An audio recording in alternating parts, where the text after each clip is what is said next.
Cəmi 44 gün davam edən tariximizin şanlı səhifəsi şəhidlərimizin qanı ilə yazıldı. Bəli, şanlı qələbə sevincini bizə yaşadan qəhrəmanları tanıtmaq Kristal TV olaraq bizim borcumuzdur. Azərbaycan Silahlı Qüvvələrinin baş leytenantı olmuş Orxan Emnalıyev 2020-ci il sentyabrın 27-sində Ermənistan işğalı altında olan ərazilərin azad edilməsi üçün başlanan Vətən müharibəsi zamanı Füzuli, Cəbrayıl və Qubadlının azadlığı uğrunda gedən döyüşlərdə tankçı kimi savaşıb. Onun idarə etdiyi tank oktyabrın 26-sında Qubadlı döyüşləri zamanı vurulub və o qan itirmədən şəhidlik zirvəsinə ucalıb. Doğulduğu Tovuz rayonunun Aşağı Mülkülü kəndində dəfn olunub.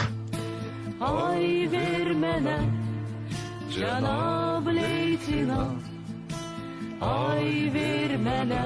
Azərbaycanın ərazi bütövlüyünün təmin edilməsi uğrunda döyüş əməliyyatlarına qatılan və hərbi hissə qarşısında qoyulmuş tapşırıqların icrası zamanı vəzifə borcunu şərəflə yerinə yetirdiyi üçün Azərbaycan Prezidenti İlham Əliyevin 15 dekabr 2020-ci il tarixli sərəncamına əsasən Orxan Emnalıyev ölümündən sonra Vətən uğrunda medalı ilə təltif edilib.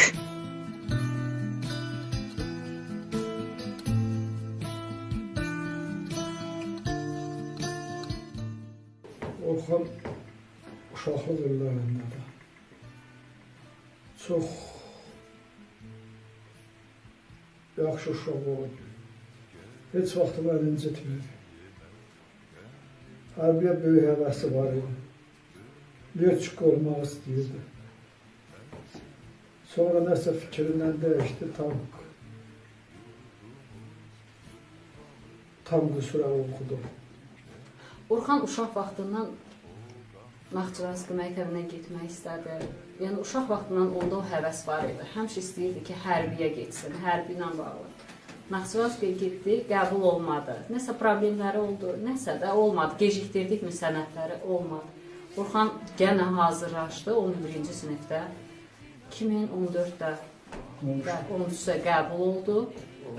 Orxan hər zaman akademiya girməmişdən öncə deyirdi ki, mən Azərbaycanın Filizə Həsəsvanov olacağam.